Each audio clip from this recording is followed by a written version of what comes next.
servisai CT šią vasarą šventė 19 metų gimtadienį, aš čia jau dirbu 14,5 metų.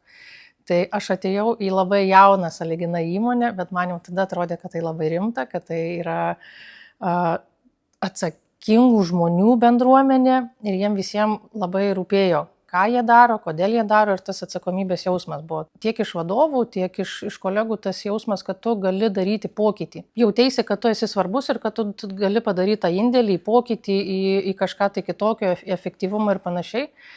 Tai tas augimas jautėsi visoje komandoje, atsirado daugiau struktūros, atsirado daugiau aiškumo atsakomybėse. Sakyčiau, kad suefektyvinom procesus, tai čia būtų per maža pasakyti to, nes proceso efektyvinimas yra nuolatinis darbas ir nuolatinis tas procesas yra, kad tu nuolat ieškai kaip efektyviau, kaip geriau, kaip klientui suteikti paslaugą geresnę ir greitesnę.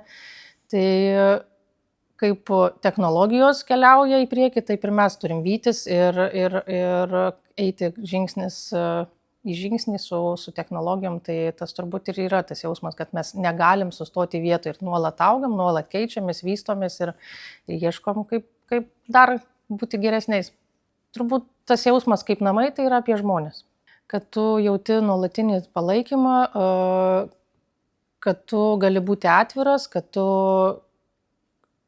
net ir su vadovais, tas betarpinis bendravimas yra. Juokiamės, kad užaugo vaikai kartu su mumis bedirbant. Tai tas ir yra, kad tu pažįsti žmonės, tu kartu dirbi ir tu jautiesi laisvai bendraudamas, tu jauti jų palaikymą, tu nebijai klausti, tu žinai, kad tau padės, jeigu tau reikės, ir tu žinai, kad ir tu visada galėsi ir padėti, jeigu tavęs ateis paklausti. Didžiausia pamoka, kad reikia kalbėtis. Taip neįvardinsiu kažko tokio konkretaus, bet jeigu kažkas atsitinka, ar tu nežinai, ką dabar daryti, tai eik kalbėkit su kolegom, su vadovu ir ieškot kartu sprendimų, nes tu nesi vienas, tu esi su komanda. Man pačiai kaip asmeniškai ta pamoka, man reikėjo perlipti tą per save, kad aš nesu vienas karys čia dabar laukia, kad yra, žiūrėk, šalia yra žmonės, šalia yra komanda ir kalbėkimės, ieškokim sprendimų. Ir kartais atrodo, kur tu vienas suksi galvą žymiai ilgiau, bet pasitarus, pasikalbėjus su kolegom, visiškai lengvai tas ateina sprendimas ir atrodo, tos problemos gal jau ir nebuvo. Skaitykit vartotojų instrukcijas, ką gamintojas nurodo, kaip naudotis įrenginiais tinkamai, kaip juos prižiūrėti. Prisiminti, kad taip, tai yra daiktas, tai yra įrenginys, bet jį reikia prižiūrėti. Nereikia tikėtis, kad nusipirkau, labai fainas daiktas, nežinau, kompiuteris ar robotas riblys ar televizorius ar kažkas, ir jisai pats savo dabar vienas veiks ir nieko nepadarius. Kuo jais labiau rūpinsiesi, tuo jie ilgiau tarnaus. Saugokit visų įrenginių nusipirktų pirkimo dokumentus. Galima saugoti originalus, galima dabar yra tikrai ir programėlių, nusifotografuoti, juos saugotis, užsivadinti ir nepamiršti, kad bent 2 metai garantija tikrai galioja įrenginiam. Ir galima kreiptis arba į serviso centrą autorizuotą, arba ten, kur pirko, tai tas tikrai praverčia sugedus įrenginiui pasitikrinti, o gal dar galioja garantija. Pas mus net ir darbe prie pietų stalo mes pasikalbam apie tai, kaip veikia įrenginiai, ko reikia, kada atnaujinti juos reikia, kaip prižiūrėti. Tu tiesiog nuolat tame gyveni ir tu natūraliai parsineši tai namo. Ir namie, jeigu pasileidai robotą siurblį, tai tu žinai, kad tu jį pasileidęs, pabaigęs į darbą, tu turi jį išvalyti, palikti švariai kitam kartui. Tai arba yra kompiuteris, kurį reikia nuolat žiūrėti, kad atsisiųstų atnaujinimai reikalingi. Turim technikų komandą su didelė kompetencija ir tas įrenginių spektras yra pakankamai platus nuo kompiuterio iki elektroautomobilių stotelių krovimo. Tai tikrai turim kompetenciją, tai jeigu draugai ir klausia manęs, tai ir jeigu aš nežinau, tai žinau, kur galima paklausti. Nes kiekviena diena nebūna vienoda.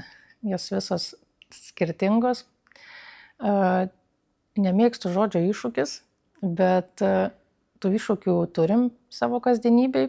Tas turbūt ir veda į priekį, kad tu žinai, kad tu ateisi į darbą ir kad ta diena nebus tokia pati, kokia buvo vakar. Gamintojų atsiranda daugiau, kurie pasitikė mumis kaip serviso centru, tai vėlgi turim ar ne kažkokie nauji procesai, įsivedam naujus produktus, tada galvoju, kaip čia dabar daryti, gal kažką kitaip darysim. Tai ir tas nuolatinis efektyvumo ieškojimas irgi tas padeda praleisti dieną įdomiai. Šiek tiek teko susipažinti su lyno vadybos sistema. Šitie susirinkimai ir tas matavimas, susivienodinimas netgi, matau, kad davė nemažą naudą bendrai visose procesuose, per visus skyrius. Tuo aš džiaugiuosi, tuo aš didžiuojuosi ir tikiu, kad tai mums dar tik tai padės dar geriau aptarnauti klientus. Besikeičiančios technologijos kartu turbūt tai yra ir iššūkis, ir motyvacija, kad tu turi judėti į priekį. Tai sakyčiau, kad gal mūsų komandai ir tuo pačiu ir man, kad tai patapo labiau suprantama kasdienybė, kad tiesiog taip yra ir tu turi tai daryti. Bet gal tai labiau vis dėlto motyvas judėti į priekį negu iššūkis.